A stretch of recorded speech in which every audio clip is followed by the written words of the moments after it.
So officially, aloha everyone. It's now recording. My name is Jürgen Steinmetz. I'm joining you from beautiful Honolulu, Hawaii this morning. And we have our guests from rebuilding.travel coming in really from everywhere in the world. Just to give you some updates from last week to now, we now have 587 people registered with a profile on our platform for rebuilding.travel, and they are from 113 countries. We just added Belize as our latest country, so we're really all over the world. 113 countries is quite amazing by any standards, and that's why I think everyone in the world is looking really how to rebuild our now very fragile industry. Today, after a very successful event with the World Travel Market earlier this morning, and I just actually for everyone put a link to the YouTube session, so if you wanted to listen to it later, it will also be on our website and we will email it to you. It was a 5-hour event, but it was done very well. Peter was also one of our speakers. I wanted to introduce to you, of course, Dr. Peter Tarlow, as always, our co-host and head of Safer Tourism. And today we have a very special guest and very interesting gentleman joining us. His name is Bruce Nierenberg. Bruce has his consulting company, Nirenberg and Associated. He's based in Florida. He brings 40 years of experience in the travel and tourism industry, specifically in the area of cruise line management, airlines, hotels, and resort ports and destination management. He was the senior executive and owner of cruise lines and tour operations. He has been responsible for some of the most significant new developments in Florida, Caribbean destinations in the travel and tourism industry. He has this very different and specific view on how the cruise industry will emerge. He thinks that the cruise industry will be one of the safest ways of traveling in the future after the epidemic. But I don't want to really get too many information out because he would know a lot better than what to speak. So Bruce, just before I'm sorry, I forgot you have been tired, been up since all night on these events. Yeah, just from the housekeeping, everyone has a blue hand on the right side of your screen. So we're keeping this interactive. After Bruce is doing an initial presentation and Peter will add some of his comments, we will open up the floor for questioning, and we welcome everyone's question. We're trying to finish within an hour, but as always, we're flexible to extend and allow more questions at the end. But of course, we all stay in touch. We're all connected with our common platform. And without further delay, good morning, Bruce, or good afternoon, or good evening. Again, before we start bringing Bruce, I wanted to say a few words. Okay, sure, absolutely. So also, howdy from Texas, where it's another beautiful hot day. As we begin our discussion, and we'll be asking Bruce some questions, etc., I always think it's a good idea to remind people, when we open the microphone up, please, one, don't make a statement, ask a question. And secondly, keep your questions precise and short. So sometimes we hate to be a mean guy, but if you decide to give a speech rather than a quick question, we will unfortunately have to ask you to turn this into a question or give the microphone to somebody else. So please be respectful of everyone's time and keep your questions brief, poignant, and to the point. I'm really glad that Bruce is going to be speaking with us today. Cruising is a really fascinating type of area. In this morning's discussion, one of the things that came up was 2 or 3 people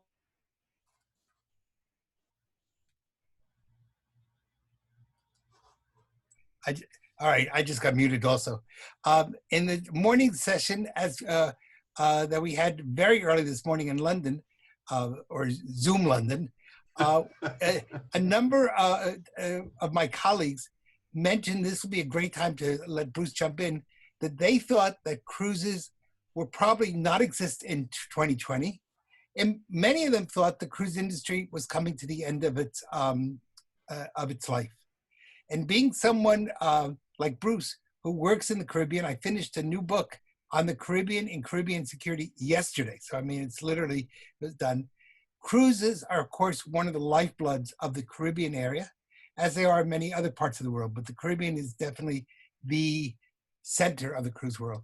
So having said that, kind of shocked me a little bit to hear people say, or at least a few people say, they thought that the cruise industry was possibly coming to the end of its life. And I think that's a really wonderful point to ask Bruce to maybe jump in and say, Bruce, do you think, what's your opinion? Is cruising going to continue? Is it going to change? Is it going to die? Or is it going to have a renaissance that will create a whole new industry, like a phoenix? From the ashes will come something even better. Oh, it's a pleasure to be here. Thanks a lot, Peter.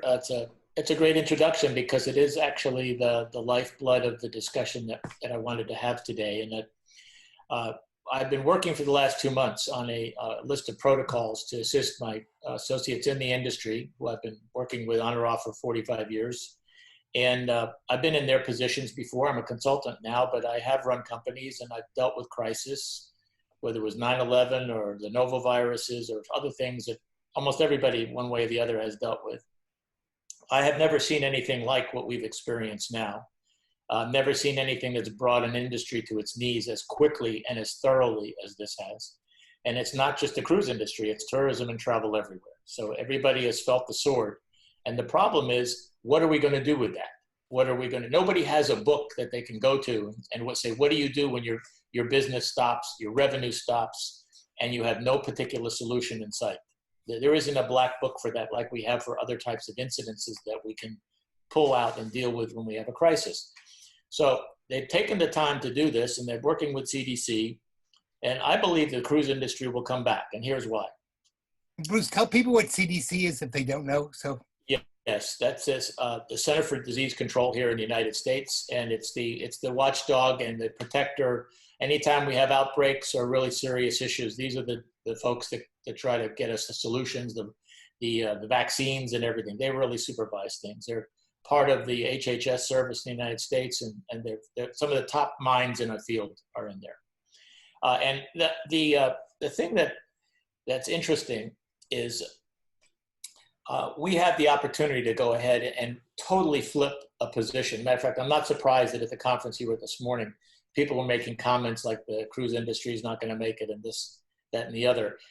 Because there wasn't any time during March and April that you couldn't watch TV on CNN or other stations, and the cruise industry was the poster child for what's going on with tourism and travel. Every time they interviewed somebody who was having a problem, they were on board a ship with a mask on, locked in their stateroom all around the world. And they actually made statements like, and even the CDCs and the health authorities said that cruises are not safe to go on right now during the pandemic. They're like a petri dish for disease and passing on virus problems. And I didn't see that for any resort. I didn't see it for any destination, but I did see it every day for the tourism and for cruising. So it was probably a little imbalanced, to be honest with you, but I don't want to sound defensive because that's not the purpose of being here. My industry has to belly up to the table, take the responsibility for the things it has to do, and be very realistic about its expectations. All of us, whether we're in cruising or not, want to get back into business. We all want to open up our hotels, our resorts, our attractions, our restaurants, and that's a very healthy thing to do. But we have to be very careful to understand what we're opening our things up into. There are two phases here that we have to deal with. And this is, by the way, these comments really apply, I believe, to travel in general, as far as destinations and travel and tourism are concerned, not just the cruise industry, but I got into it because of the industry that I was trying to support. Phase one is pre-vaccine. I believe that we're overestimating the rush of people back into travel who are going to go before there's a way of protecting yourself. I think no matter what we do, we can sterilize our ships, sterilize our resorts, our hotel rooms, our restaurants. As long as there's a risk of somebody walking into your establishment that has a virus and is carrying it or whatever, and may not even know it themselves, in all likelihood they won't, there's a risk of being spread. And that is the danger in opening up society again the way we're doing right now. But I do understand why my cruise industry fellow members are trying to get back into business. I think they have to work hand in hand with CDC, and there needs to be a list of short-term protocols that are designed to be a pre-vaccine circumstance. And that means you can social distance all you want, have all the masks on you want, all the gloves, you can wear gowns. We can dress everybody like they're getting ready for open heart surgery and social distance them at the same time. And they can do that, and that will have protection for people who because we don't have a virus yet. I do believe, though, that people go on vacations for a different kind of environment.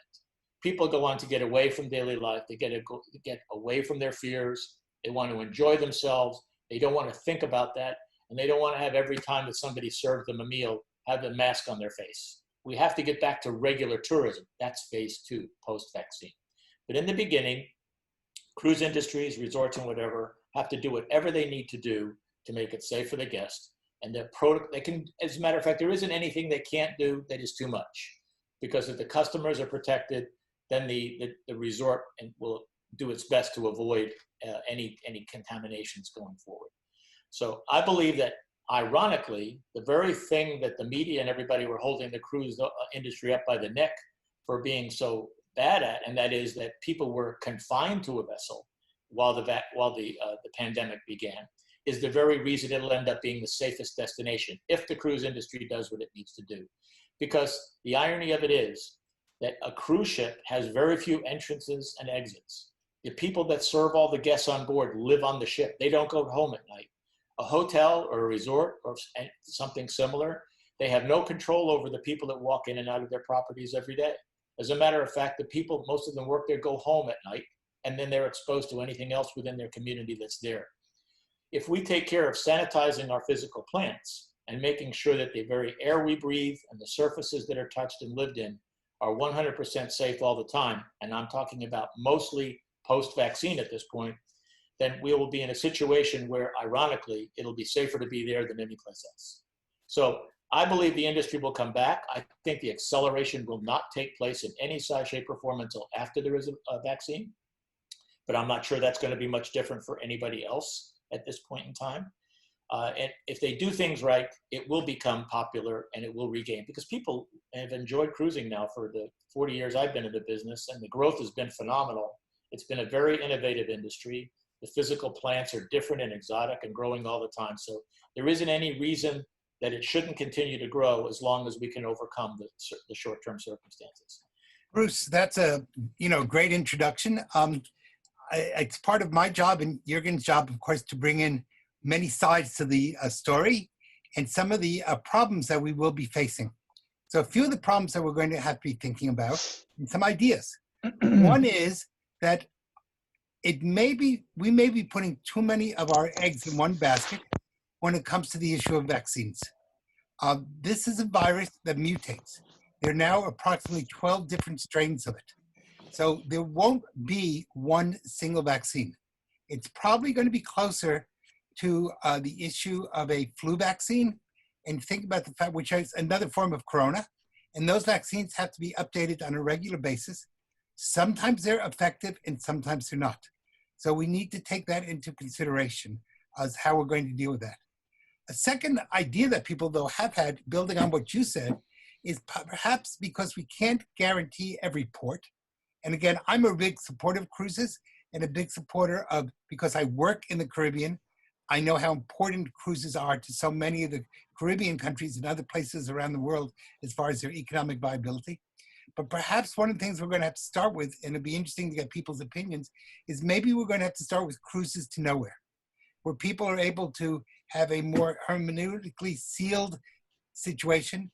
They're tested before they get onto the ship. The ship is just a sea voyage experience, and then it brings them back to the port from whence they left. And that might be, it's kind of like riding a bicycle with training wheels, but I'm hearing more and more people suggest that might be an idea that we have to think about. That would Unfortunately, that doesn't work because the legal implications of running international flag vessels out of U.S. ports, for instance, to destinations that don't have a destination have a great deal of limitations and are not economically practical. Yeah, there are problems. Of course, it doesn't always have to be at a U.S. port, but that, in other words, what I'm suggesting is we're going to have to think of a lot of creative ideas and ways to do things. Part of the problem that people are bringing up with the cruises, and maybe other people also want to jump in on this, is if the cruise is sanitized, but the person gets off to a port that has a problem or interacts with people who have problems, will that create a new set of issues that we have to begin to think about? So no one quite knows that yet, and this is not to throw damper on anything, but it is issues that as an industry, the whole tourism industry is going to have to think about in a very precise manner. There's no question about that. As a matter of fact, as I mentioned in the beginning, the problem is we have no control over, in an absolute sense, of how healthy somebody is when they either come on a ship or when they get off the airplane in a destination without a ship and going to stay in a hotel. You're right. This problem is universal. It is not unique to the cruise lines. Anything that has to do with somebody going from one place to another and interacting with another human being, or in a chair, or on a sofa, or at a table, or being served a meal, has the same exposure. But I'm glad you mentioned what you did, because the whole thing that I've been working on is not to focus in on the short term, because the short term, there is no totally perfect solution for it. We're going to if we want to go back into business, we're going to have to use all of our wits to go ahead and figure out how to protect the guest in every way possible with no barriers. I totally agree with that. That's why I personally believe the increase in tourism will come extremely gradually and a little bit under expectations until that situation is overcome. As far as vaccines are concerned, I agree with you. As a matter of fact, anything that I've developed, been working on, needed to pass the test of time, in that these things are going to come back every 5 to 10 years. Even if this vaccine works perfectly, there'll be another COVID-27 in another 5 to 10 years, just like we had the swine flu, the bird flu, Aunt Mary's flu. We keep having these things because, like you said, they morph and they change, and nature is a very cruel mother sometimes in terms of what happens. We've been very fortunate in North America in that we've never really had the total impact like we've had this time. But as damaging as it is, it's taught us a lesson that what we need to do with our physical plants and our procedures as we manage our customers is do everything we can to make a pathogen impossible to survive on our properties. So that when things happen later on and there's a breakout somewhere, at least the people who are going to our destinations, at our destinations, will be safe, and there's no pathogens for them to be exposed to there. So that's been my focus, is to do what we need to do with air purification, surface treatment, and everything related to that. So what we stand in, sleep in, walk in, breathe, we breathe 23,000 times a day. So if we can do things that go ahead and make the environment as safe as humanly possible, that even when something comes again in another 5 to 10 years, we'll be much better prepared than we were today. As a matter of fact, you all travel a lot. I mean, let's face it, you guys are in airplanes all the time. I don't do it as much as I used to, fortunately. But I bet over 60 to 70% of the time I came back from a transatlantic flight, I had an upper respiratory infection, because I'm sitting in an airplane for 9 hours, breathing the same air over and over again. And no matter what they use, how many HEPA filters they have, HEPA filters don't take out viruses. And if somebody's on there with a virus infection in their upper respiratory area, it's going to be passed on to somebody else in that airplane. So the same thing we have to deal with here is that we have to prepare ourselves to prevent that kind of stuff from happening in every place that we want our passengers and guests to go, whether we're a hotel or a cruise ship or otherwise.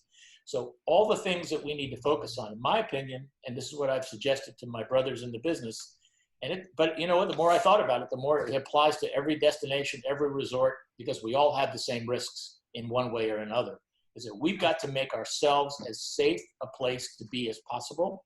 And then every time we get an outbreak, hopefully we'll be able to counteract it and protect ourselves, get a vaccine as quickly as possible, but that's going to keep going on as long as people are alive on this planet. So that's not going to stop. We have to make sure that we're prepared as much as we can. And if we haven't learned from this, that we can't just go around with a spray and keep spraying and praying that we've disinfected and killed all the bugs. That's what we've been doing for 30 years. That's not what we have to do for now. We have to change aesthetically and internally in the way we provide the environment for our guests. And really what you're saying is 2 levels. One is the need to come up with new creative ideas and to begin to think out of the box. And secondly, is the second part of that, in which is often we have the idea that we can have 100% security, and we can't. There's always some element of risk.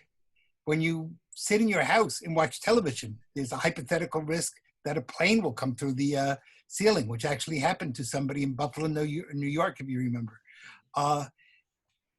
So there is no risk-free situation. What I think, Bruce, you're saying, and I'm sure other people will want to join in, we need to work to make a situation the least risk possible, understanding that we are living in a world composed of human beings and of a world where we live in a stochastic environment where things change on a regular basis. So I think that's really, a very important issue. What will cruises look like? Will they be mainly in the Caribbean? Will they be more in the Mediterranean? Will they be issues of the Indian Ocean? Those are issues I think we're going to have to look at in a very different way.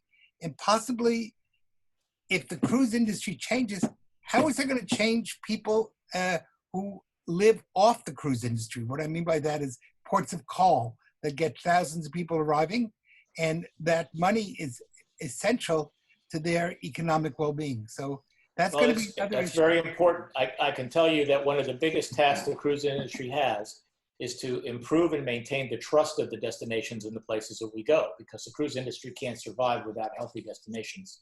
And they've had so many problems with the ships when the services stopped and the crew were marooned on the vessels and the passengers needed to get off. That was one of the biggest problems that has been encountered by the industry. And it's created a lot of mistrust between the destinations and the cruise lines. So one of the protocols that we've developed that is important to have is to provide an electronic way to provide the health histories of every one of our guests on board the ship, both for our own internal use and also to provide it to the destinations when we visit, so they will have access to everybody and they know who they are, what they are, they can contact them. And we have to give them physical evidence that we have been testing for their temperature and any symptomatic issues that we would have on board. This is especially true short-term, of course, but long-term, it needs to be there as well. I don't know why that's working there. Hold on, let me do that. I have no idea. Is that my phone that's doing that? Yes, it is. Yes. Sorry about that. Anyway. I think we've begun to give people some ideas to think about. One person sent in a question, and maybe this is a good time to begin to open the conversation up a little bit and have people feel that they can participate. But one person wrote in, and they were really worried about the issue of the buffet and saw the buffet as really essential to cruising and one of the great experiences. And now it's possibly buffets have had their lifetime, and we're going to have to go to a very different type of world where people are served. That may mean that we're going to have less people on cruises. It may mean that we're going to have. I have an answer for you for the buffets. The buffet is kind of a funny issue. Short term, I think that the cruise lines are all saying they're going to stop having buffets. And there really is no particular practical reason for doing that. If they want to stop buffets because it looks like that's what they should do, that's fine. But the buffet issue is for the 500 people on the line in the buffet all sticking their hands in the same food and passing it on. If you have a server provide the food to you, to your plate, and you don't interact with the food, there is no reason not to have a buffet. But that's a short-term consideration, and that's fine. But the buffets have been picked on because the way it is now in the past is that as you go in line, you stick your fingers and hands on the ladles and you pick out your own food. And of course, the next person's, what do? They pick up the same spoon you had. If you eliminate that activity, and there's a server behind each position, and if you want some of that chicken, you just ask him for it. He or she will put it on your plate. A buffet is no more dangerous than you be serving at a table, quite honestly. But that's it's fine, and there's no reason not to temporarily disrupt buffets if people feel more comfortable with it, but it's not a practical solution. The practical solution is that every single surface on a ship or a hotel or resort, if it receives the proper treatments, can be so sanitary that it will be safe for guests. as long as the guest is not inflicted, of course. Yes. And that's why the focus that I have had has been on preventing pathogens from existing in the places where people vacation. And it needs to happen in the air purification, where, matter of fact, one of the chief components of creating VOCs, the volatile compounds that cause odors and bacteria growth in carpets and fabrics throughout all of our resorts and on ships, can be eliminated with the use of a proper system on board a vessel that can be installed in any HVAC, or it can be installed in individual cabins, staterooms, or hotel rooms. And those are things that exist. As a matter of fact, the technology exists to do all the things that we really need to do.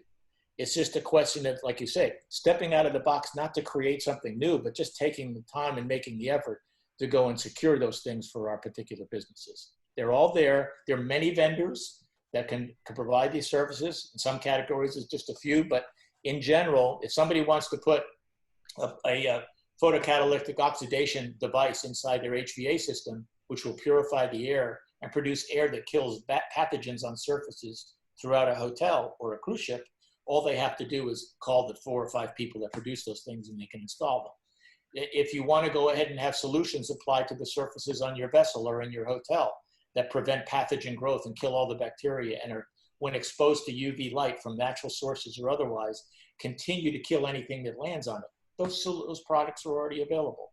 You can actually change the laundry detergents that you use in your commercial laundries, that you use, either you have it at your resort or you contract it out, that are non-hazardous, non-chemical, environmentally friendly, that once they wash the textiles that you're using in your hotel, resort, or cruise ship, they not only are totally sanitized, but when they're put into service on a bed or in a dining room, they continue to kill anything that lands on it. And they will last for 83 washes with that same pathogen protection.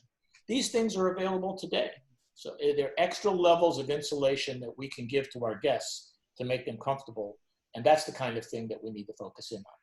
I see that there are a lot of people who kind of did not understand that at the bottom where it says participants, it usually has a little blue raise your hand, and people are asking how they ask questions or participate in the conversation.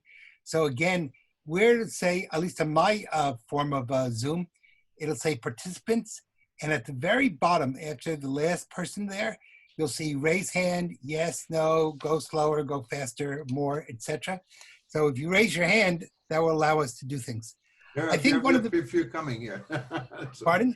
There are few raising hands actually up here. I see. Why don't we let some of those people ask their questions? Okay, so maybe we go to Colin Baldwell. Maybe could you also introduce yourself very quickly to see where you? Yeah, and say where you're from. I know you because I've seen you before, but still, not everyone absolutely. knows you, so. Thank you very much. So Colin Baldwell, I'm a consultant in the UK. I've got a lounge logger up there, so it's an invention for tourism industry, but that's another picture. Today, and now of course, not having written the question down, you can forget it basically. Oh yes, reflagging. So to what degree do you see ships potentially reflagged into, I guess, flags of inconvenience as opposed to the flags of convenience there are at the moment, which obviously changes the whole piece around labour laws and regulation? Do you see that something that could be taking place? What would be the purpose of reflagging? You hear the flags of convenience that a lot of ships are flagged now. So flagging a ship in certain states allows them to practice in certain ways, which might be certainly different to other flag states. So do you see, I guess, certainly the situation that we have with CSR and marine contamination, effectively, the sea relationship with CDC, etc. And there's a whole commentary around, obviously, your president basically relationship with Carnival.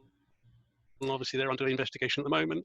Yeah. Do you see the flag of a ship potentially changing as a result of either COVID or no, other? Not at all. Matter of fact, if the cruise industry wants to survive, the last thing it should be looking at is places to hide.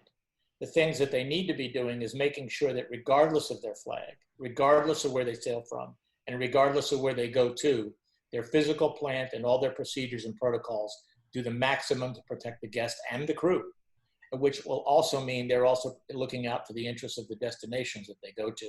If there's a cruise line out there that's trying to figure out how to avoid doing the right thing, then there's no hope for that. Yeah, I would really want to emphasize what you're saying, that people don't look at the flag of where a ship is flying from, traveling from.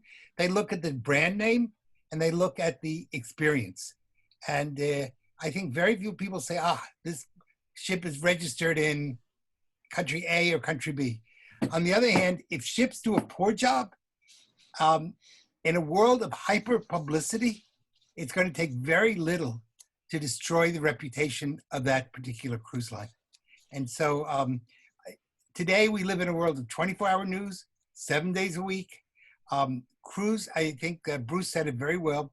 The media love to kind of almost pick on the cruise industry, and anything they can do, they can, turn it into a major, the smallest incident can be turned a mountain into not just a molehill, but an entire Alps. So I didn't see one reference on any of the news broadcasts as to where the ships were flagged. All they wanted to do was talk to the people with the masks on locked in their cabins.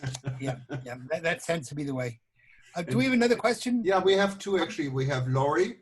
Hi, Fitz. Lori, go ahead. Where are you from? Hi,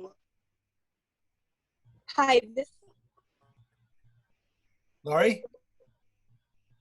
This is Lori. Hi, freelance journalist based in New York. And yes, can you hear me, Beth? Yeah, so my question is about the norovirus, because that was always a big problem on cruise ships for years. And yes, they put waste baskets outside the bathrooms in the common areas, like so after people, eat and they go to the restroom, wash their hands. We hope they do. We don't know that they do. They're supposed to be. But obviously this norovirus is being passed throughout the ships. And I don't feel like it was given enough attention prior to COVID. And so number one, that, and number two, are there germs being passed from room to room when the cleaning people are doing their cleaning? Very good question. I will say this, that the problem that we have with all air conditioning systems pretty much worldwide is that 99% of them use HEPA type filters, and HEPA filters do not filter viruses. So anybody who wants to get serious about really getting rid of their virus problems, including preventing novovirus being spread and other things like that, they need to have apoptolytic conversions in their air conditioning systems that kill the viruses with UV light and the other things that are included in the device that will provide pure air. And when the air comes out of the ducts of the system, whether it's in a single room or in a public area, single source through an HVAC, the air will be converted into something that when it hits the surfaces, from, as an example, an elevator pad where you press the buttons that everybody else touches to get on the elevator, both inside and outside the elevator, door handles, hallway arms as you walk down the hallway and hold on to a handrail. All of those things will be bombarded 24/7 with pathogen-killing air that will prevent novoviruses, COVID viruses from existing on those surfaces. This technology is available today. It's not that expensive, and it needs to be installed on all the cruise ships that are interested in doing this, and it needs to be installed in hotels and resorts to protect their guests. We would be scared to death if we saw some of the growth that exists in the various HVA systems around the world, who have not been cleaned on a regular basis. They're centers for mold, they're centers for VOCs that create odor and other bacteria problems. This is the kind of thing that we have to attack head on, and we have to do. There are vendors of all kinds that provide these services. Some are obviously better than others. But if we want to get serious and we want to get rid of all the viruses, there's a way to do it, and it exists today. Lori, I think it's really interesting what you bring up. I'm wondering if one of the quote unquote positive things from COVID is that it's going to force us to look at other viruses. So if we give the assumption that Nordo did not get enough attention as it should have, and I'm not sure that's correct, but let's, for argument's sake, let's just say it is. Now, this is a great way to clean up things that should have been cleaned up a long time ago. And because this has the public's attention, possibly, a positive outcome, or one of the few, but a positive outcome will be that we're going to end up with a tourism industry, both hotels, cruises, and other places where people are, such as airline terminals, Absolutely. that will have better, cleaner locations, and we will actually be providing a safer environment than we ever had before. You know, So, Peter, there's a really interesting statistic to support what you just said that's absolutely amazing to me. When I first got into this, it blew me away. This type of air purification process has been used in office buildings, in other institutional places, even some resorts. Over a 12-month period, the people that worked in the office buildings, which had these systems installed, they had a 70% reduction in sick days because the air was contributing to their general health. It is now scientifically proven that if you are in an environment of that kind of air quality over a continuing period of time, it increases your cognitive capabilities by 20%. It increases your energy levels. Your employees are healthier. You're taking care of your guests. Ironically, we have a great marketing campaign in the making here. We could actually say that if we do these things, you'll be healthier when you got home than when you left. and actually, not only would it be because of the air filters, but I'm a very strong believer that sunshine and fresh air is one of the best ways of getting rid of pathogens. It's a wonderful disinfectant. And one of the nice things about being on a cruise is you get to be on the deck and get some nice fresh air and lots of sunshine and a sea breeze.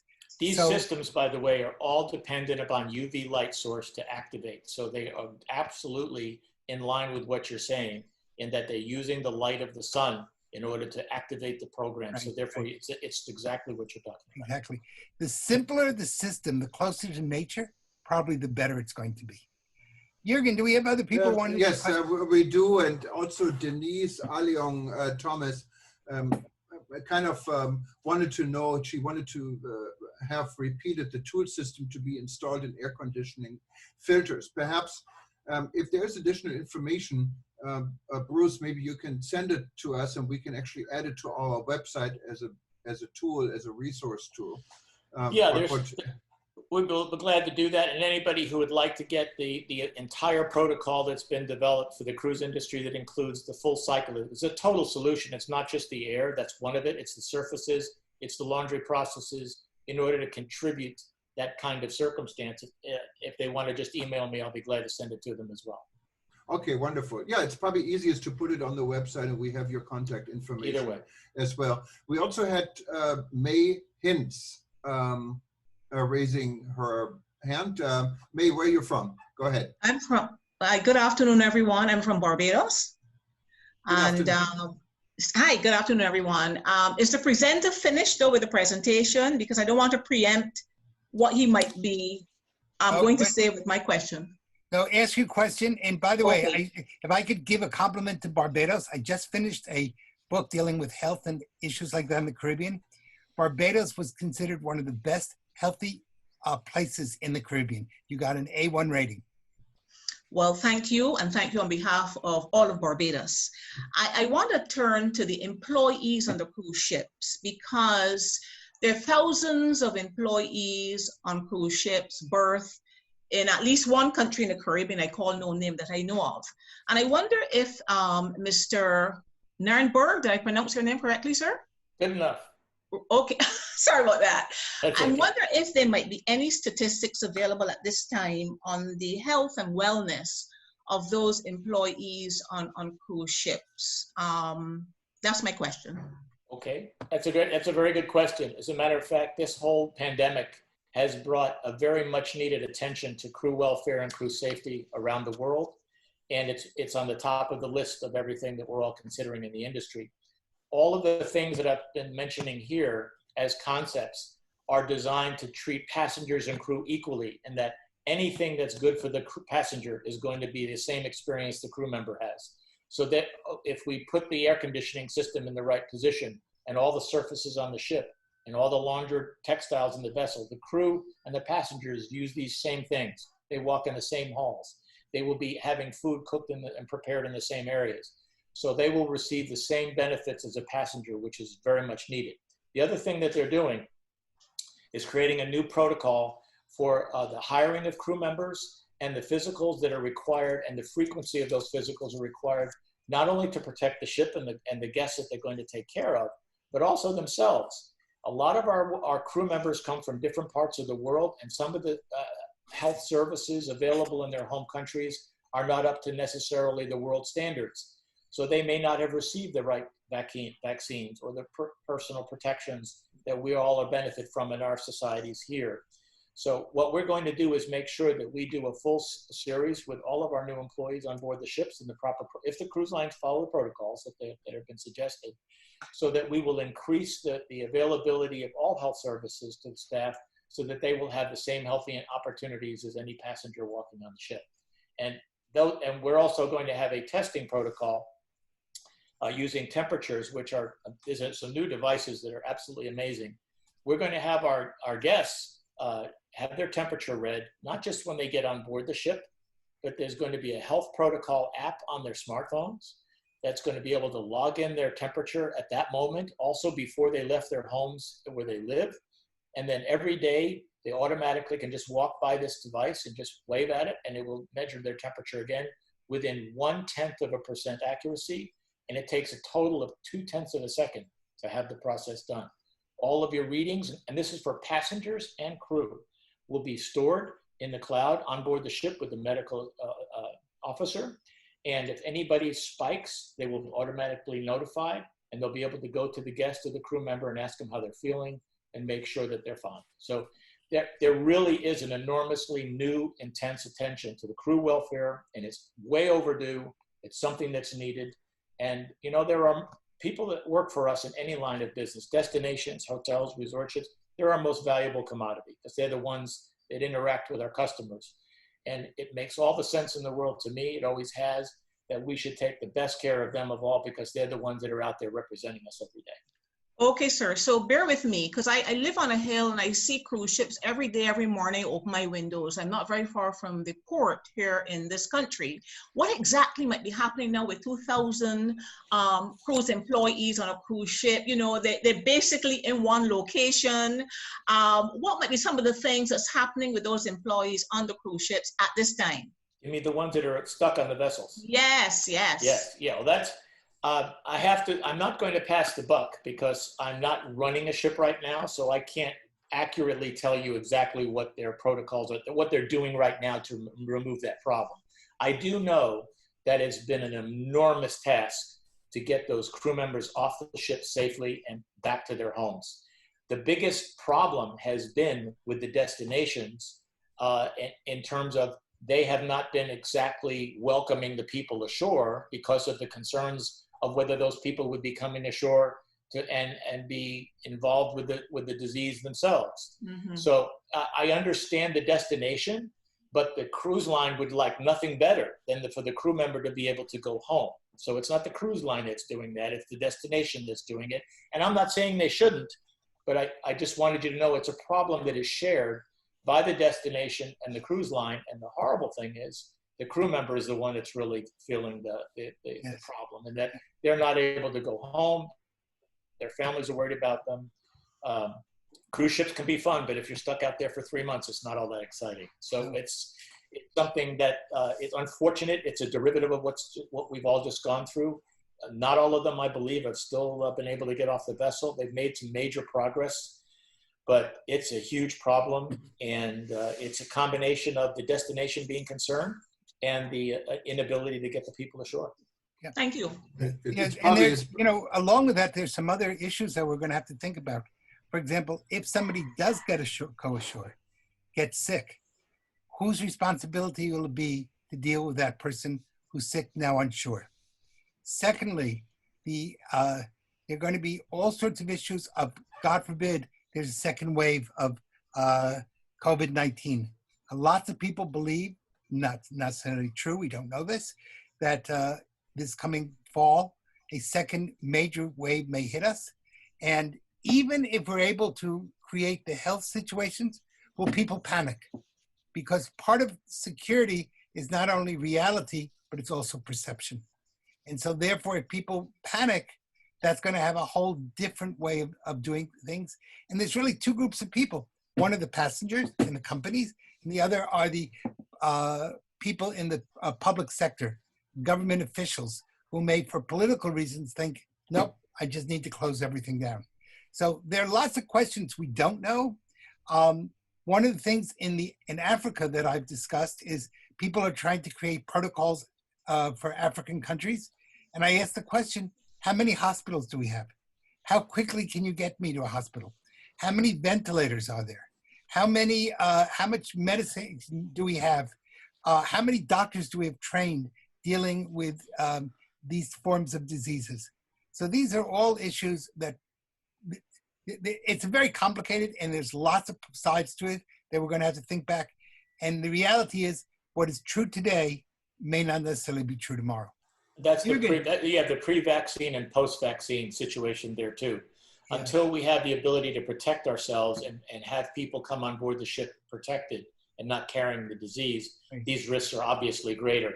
If once we have a vaccine for the current virus, which will also protect people against others, I'm sure that will be a lot safer. But at the end of the day, we have to have the monitoring process as part of the experience at resorts and hotels, so that if people are conveniently capable of monitoring their health during their trip, if something's happening to them, it will show up right away, and we can quarantine and do whatever we need to stop it from spreading. So part of this whole idea is to put systems in place post-vaccine that even give us more protection for people getting on and off ships, for people who are going on vacation in general. It's going to be a fact of life. If we want to protect ourselves, that's what we need to do. And by protecting ourselves, we're also protecting our brothers and sisters in the destinations that we visit.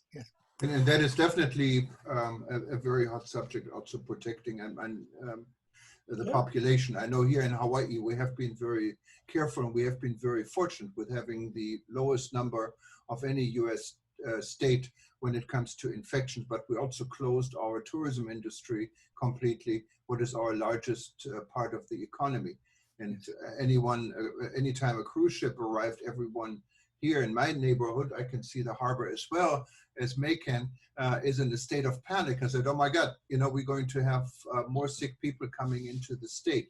Now, Minister Bartlett in Jamaica, for example, just announced a tourism resilient zone. It's almost like a safe zone. I know WTTC is talking about a safe zone, even though I find the word safe quite difficult, because we cannot really guarantee safety. Now, many others are talking about tourism bubbles. So for instance, here in Hawaii, we have been talking about once we open, or trying to open this state for tourism, what I understand won't happen before August now, to maybe look at a destination like New Zealand, where there are also no cases of corona, to let people from New Zealand in. Is this a similar recommendation for cruise ships? Because cruise ships have an advantage. You can actually sail from one port to another, and they don't have to be connecting countries. You don't have to change planes when you go from one country to another. Are these type of tourism bubbles between safe zones possibly a good temporary solution for the cruise industry to relaunch? Well, I can tell you from the cruise operator standpoint that if we have done what we need to do on board so that it's a sanitary environment there, so the viruses are not living on board the ship, if our guests have if it's post-vaccine, they've been vaccinated and they protected themselves, that's fine. If it's pre-vaccine and we've monitored them and their temperatures and all the symptoms are not there, we probably are going to have much less of a risk of a passenger getting off a ship infecting a community than we would be by that customer going ashore for an experience and coming into contact with the pathogen on shore. So one of the things that we have to do, we have to go ahead when they finish, if somebody gets off a ship, and if they go on an excursion, first of all, in our protocols is to work with the tour operators who provide the experiences and make sure they do whatever they can to go ahead and protect and prevent that from happening. We're talking about putting hand sanitizers, as an example, on every bus, every transportation vehicle that's on a tour. When we go to attractions, if we go to museums or art galleries or whatever, before and after you're in that location, once again, sanitize your hands at a minimum. And then when you get back to the terminal and you're getting back on the ship, what we want to do is, once again, have your temperature taken again in 1/10 of a second You get on board, and if your temperature has spiked or hasn't changed, that means that nothing short-term has happened to you, but it certainly doesn't prevent you from having been in contact with a pathogen when you're on shore. The biggest problem for ships, once they get their act together, is going to be working with the communities to make sure that everybody on their side of the fence solves the problems as well. That's much more difficult in the destination. Yeah, thank you very much. And there's one more question from Laurie. Before we get to this, may I just remind everyone, we have introduced a new web portal, what is called reopeningtourism.com, reopeningtourism.com. It is not free, but it's very reasonable to post your information, your updates, to get actually people like to get to consultant, to get to resources. And I encourage everyone who is actually in the industry, who is monitoring a destination, a cruise line, a hotel, to work with us. What would not only help your destination, because it also, we will try to give it coverage widely. It also, of course, helps our organization in generating revenue for services like these forums we're doing. And that would be very much appreciated. Reopeningtourism.com. I also wanted to remind tonight, that means I'm in Hawaii, it's morning here now, it's 10 o'clock, but at 5 p.m., we have another session what exclusively deals with the reopening of the state of Hawaii. So anyone who's interested in Hawaii, I would recommend to join in. It's in cooperation with Hawaii News Online. And you can just simply go to rebuilding.travel, click on upcoming events, and you can register. It's free. And we would love to have anyone who's interested in the reopening of Hawaii on board. We have Frank Haas, who has also been a speaker on this forum, talking a little bit more about the situation here in our state. But we had Lori also asking a question. Lori, let me unmute you. And I think you have to unmute yourself. And go ahead and tell us where you're from. Okay, this is Lori Heifetz. Again, I'm a freelance journalist based in New York. So Bruce, the air system that you were referring to, can that be installed in airlines? There isn't any reason that, as long as it's an area that can handle a 9-inch device, that's how big it is. And it's installed in air conditioning systems. If it's an HVAC, a single source air, like a lot of big buildings have, you put it by the blowers, each one of the areas that you have a blower, and then it filters the air as it and processes, goes through. If it's an individual, like most hotels, by the way, have individual air conditioners in the rooms, then there's another kind of device that's small and fits into that, or you can have a self-standing PCO machine in the room that's invasive and it's very small. Public rooms are the same way. If you need to have separate devices in separate rooms, it's easy to do. So there isn't anything that an airplane couldn't do that I've been talking about here if they want to do it. To me, I would feel much better about flying in an airplane for 9 hours if I knew that they were providing me with virus-free air. One of the amazing things probably, Bruce, is that if you're on a cruise ship outside or an airline inside, it may be healthier to be on the deck of a cruise ship than in the bowels of an airline. anywhere outside in the sun, like you said, we were talking earlier, yes, Peter. Yes. There's no doubt that the sun is our best friend when it comes to that. Absolutely. Well, it's almost 3 o'clock. So are there any other questions? If not, I think we should probably summarize this and thank everyone. Yeah, and there is Christian Rukundo. He wanted to ask a question, but Christian, would you just mind raising your hand? Click on the blue button, and then maybe we get you the last question. You've been sending messages here. Let me just see if I find him here in the system. I'm sorry, Christian, I cannot find you unless you raise your hand. And if you, oh, here it is. Okay, let me just, I just sent you a message, Christian, to unmute yourself. So once you unmute you can ask your question. This will be our last question today then. Okay, I think we may have some technical issues with Christian. So let's give the last question to Apollo Ozzy. Yes. Who also, are you hearing me? Oh, there's Christian. Okay, go ahead, Christian. And we're going to let Apollo also, because I already announced Apollo, speak after this. So Christian, go ahead. Okay. What I would like to say, I'm sorry everyone, maybe Where are you from? there is a communication. Kigali, Rwanda. Rwanda, okay. What I was about to say was about maybe we didn't deal with a communication with the technology, so there was a technology problem, you see. So I may say about regarding with what Dr. Peter said. I was about to say when will the flight will be business flight will be lasing out. So because here in Rwanda we do landing around 15 airplane ground. So was about to ask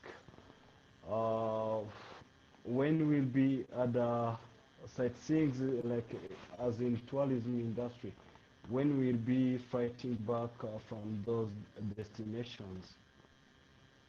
Because here in Rwanda we do flight from Rwanda and the other 15 destinations. So I would like to ask when Rwanda will be landing to other destinations, because they give us a prohibition of 15 days.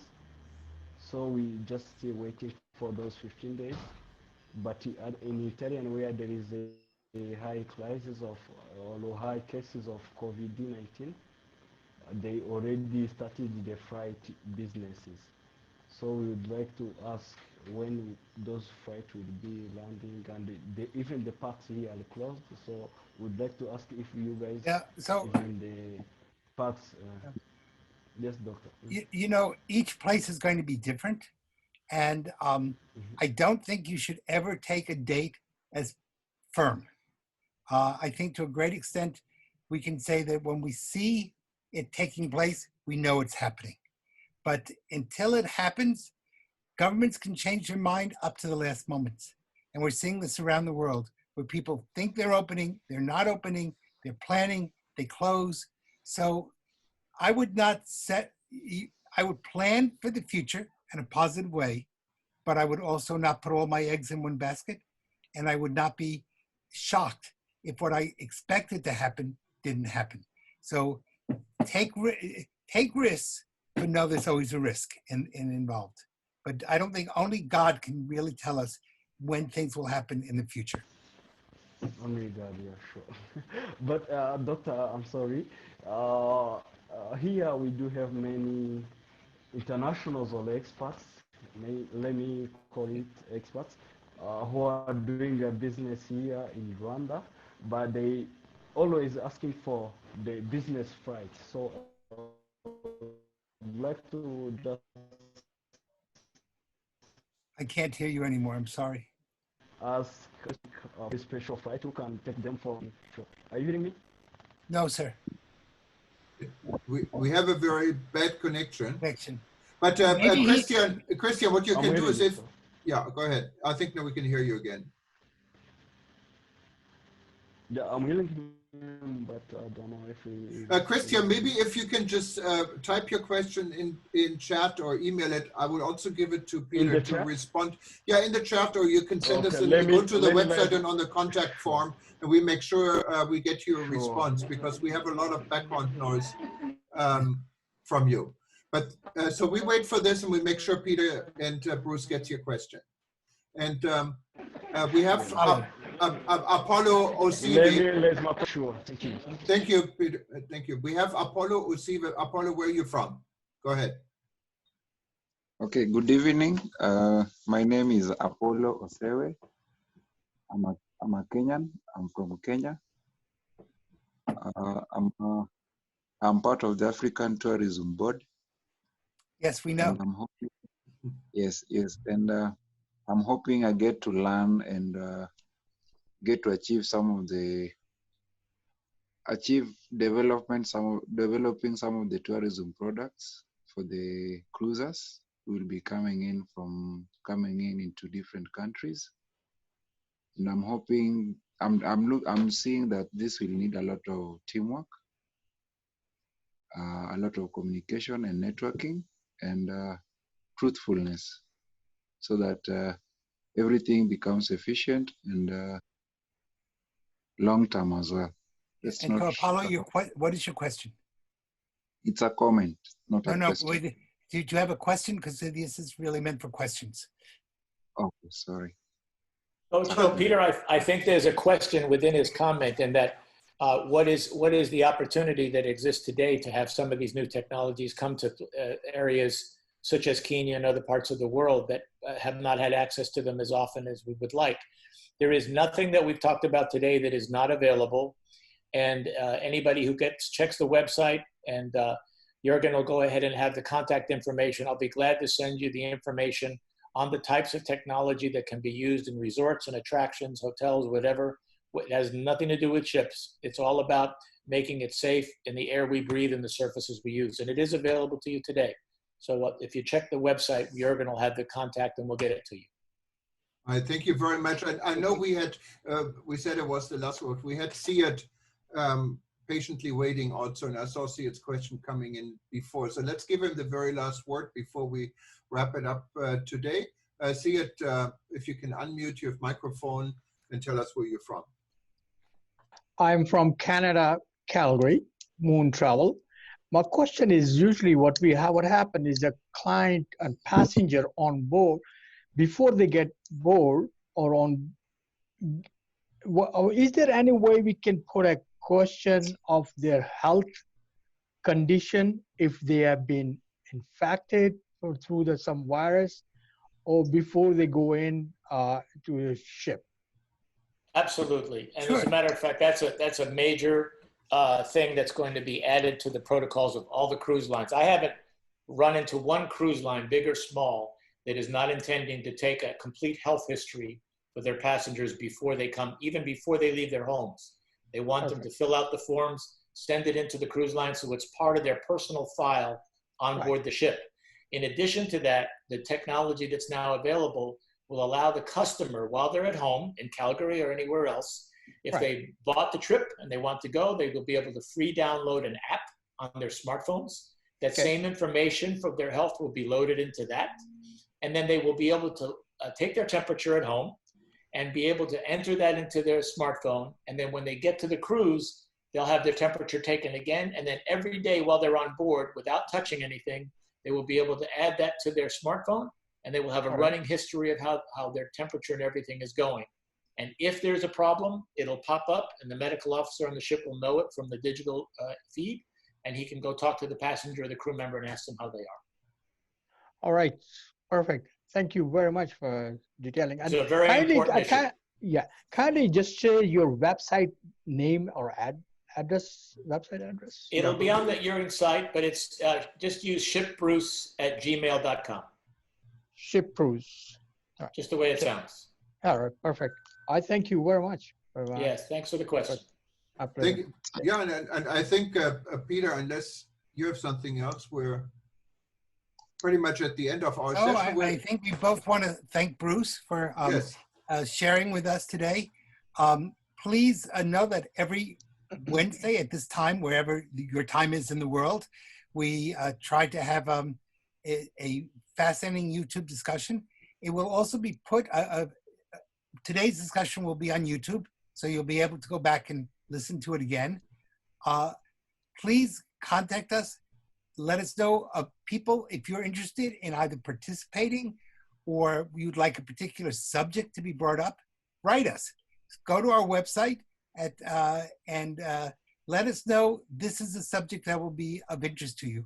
And as we move on, we'll not only be looking at COVID-19, which of course is a big topic, but also other areas of rebuilding tourism. We don't want to forget the fact that so much has been covered over other problems by the issue of COVID-19, and which is a key issue. I understand that. But there are lots of other problems we had prior, and there will be other problems that we will have post-COVID-19. So as a rebuilding tourism is not tourism rebuilt, but it will be a constant rebuilding of tourism so we can go from strength to even greater strength. I pass the final word over to my colleague and friend, Jürgen. Yes, and I just wanted to second and thank Bruce. Bruce only contacted us about a week ago, and I thought he had such a fascinating subject and really talking about the cruise line, and we had planned like 30 minutes for him. Has been an hour and 10 minutes, and I don't think anyone is bored, and your information was extremely worthwhile to share, and we will continue doing this, and I hope you will stay in touch with us and be part of this forum as we grow. We're all very new. We're a grassroots initiative. There's some great opportunities, I think, within rebuilding.travel. I just a few days ago talked to World Travel and Tourism Council. They are ready to partner with us. So we're really, we're just in the beginning of what we're doing, and please spread the word to your friends and colleagues, everyone. Thank you so much. We had more than 300 people registering, and I know not everyone can actually attend the event, so we'll make sure we get the video and YouTube to everyone.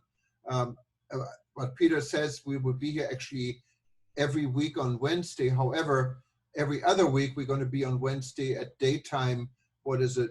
I call it US and America friendly daytime, and the rotating week, like next week, will be on exactly on when it comes to Hawaii time at 9, 12 hours and 12 hours delayed. So we get our listeners in Europe, in Africa, or in Asia also a good opportunity during their daytime to join us. Well, thank you again, and specifically Bruce, thank you for this insight, and I hope I see all of you next week or in 2 weeks. Aloha from our end, and if you wanted to join us tonight, just simply go to upcoming event at rebuilding, I lost you here. If you just go to upcoming events, and you will see the Hawaii event listed. Thank you again, and I hope you all stay safe. Bruce, yes. Everyone, stay well. Yes. Goodbye. Bye-bye. Thank you. Bye-bye.